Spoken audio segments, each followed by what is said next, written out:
Welcome to A Year in the Bible with Daily Grace. My name is Kristen. And my name is Katie. And we want to spend a few minutes a day with you walking through the New Testament, one chapter at a time. This year, we will fix our gaze upon Christ so that we may know him, not only with our minds, but with our hearts. Together, we will learn that who Jesus is changes everything. Welcome back to A Year in the Bible with Daily Grace. My name is Kristen Schmucker, and we are journeying through the New Testament, and today we continue in the book of James. As a reminder, I'm using the Behold studies from the Daily Grace Co. as well as the free reading plan, and you can find all the information in the show notes. Chapter 4 opens with a striking question. What is it that causes war and fights?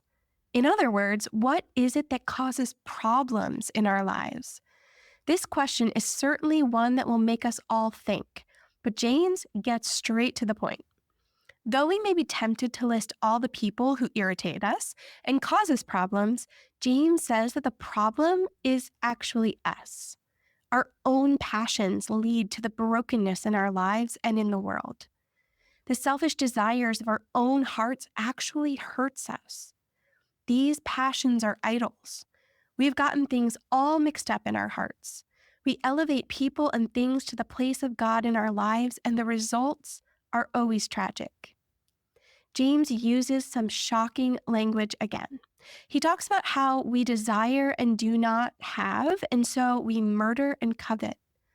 This language again references Jesus' teachings that were recorded in the Sermon on the Mount. Because of this, we can interpret these words not as literal murder, but as the anger that we have against others. James speaks to our wrong motives. He also speaks to an adulterous people, and this is an illustration that was used throughout the Old Testament that described the nation of Israel as committing spiritual adultery by turning to other gods. James moves from a marriage metaphor of the relationship between God and the believer to a friendship metaphor. We are called to be friends of God, but when we are friends with the world, it is actually hostility toward God. Yet in the midst of so many warnings, we are also reminded that we are united to Christ. He is in us and we are in him. He pours out his grace, and that should change the way that we live. God resists the proud, James tells us, but he also gives grace to the humble. James has pointed out so much of our weakness, but he reminds us that the answer to all of it is the overflowing grace of God. God's grace is not something that we earn. We never could. It is something that is poured out on us. In light of having received God's grace, we are called to submit to the Lord and to resist the devil.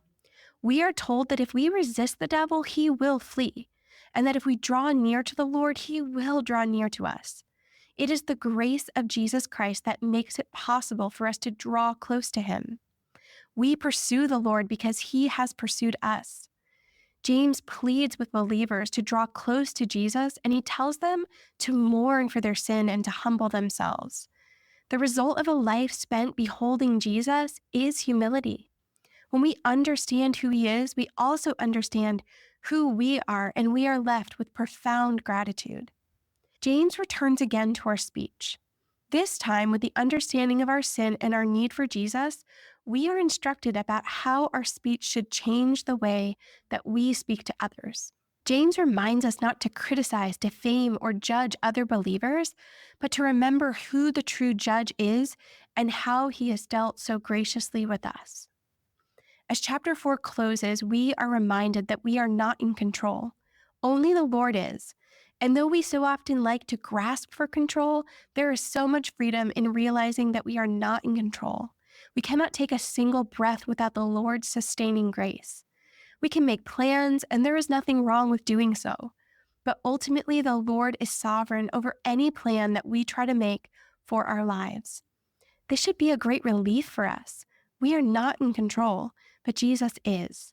We behold Jesus as the humble King and the Prince of Peace. We see him as perfectly humble. We behold him as gentle and lowly, the one who treats others and us with compassion and mercy, though we do not deserve it.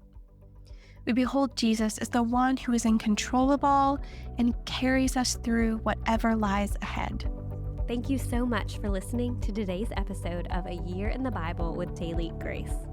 Don't forget to check out the show notes for helpful links and resources related to today's episode. And make sure you are following at Daily Grace Podcast on Instagram for more A Year in the Bible content, and at the Daily Grace Co. for all things Bible study resources. We can't wait to study again with you tomorrow. Bye, friends.